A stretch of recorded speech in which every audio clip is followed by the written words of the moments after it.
बिल्कुल मीडियम वर्ग के बच्चे हो सारे, बिल्कुल। और देखो कैसे आप उबड़ उबड़ करा रहे हो, कैसे मान रहे हो दास ने जो बोल दिया फाइनल है, ना किसी को लेना है ना देना है। विवाह एक सिंपल वे से करना है।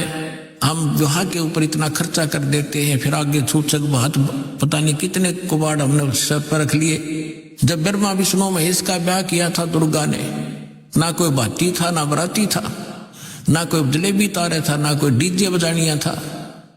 उठाकर कह दिया ले भाई ब्रह्मा या तेरी पत्नी सावित्री अपना घर बसा बेटा। लक्ष्मी दे दी विष्णु को, ले बेटा या तेरी पत्नी जाओ अपना घर बसाओ।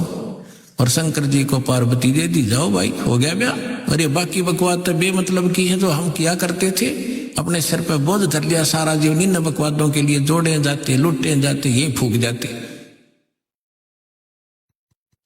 अब देखिएगा मध्य वर्ग उस विचारधारा से बहुत प्रभावित होगा। यह वर्ग समाज के सभी वर्गों को अच्छे समाज के निर्माण के लिए उत्प्रेरित करेगा।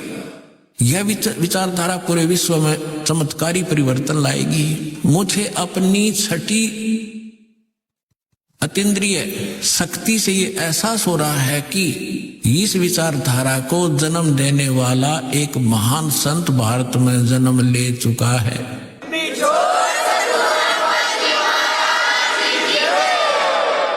ये देखिएगा, ये 1900 यहां लिखा है कि एक पत्रकार ने 1964 में फ्लोरेंस से पूछा था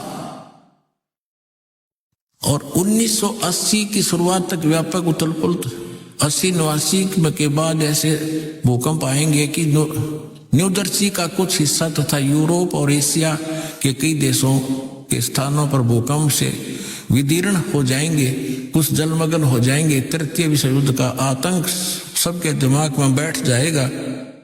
वे इस युद्ध की तैयारी कर लेंगे, लेकिन भारतीय राजनेता नहीं वो संत की तरफ से शिकार है, तीसरे युद्ध से वो समाप्त कर दे। तो 1964 तक यह जीवे थी।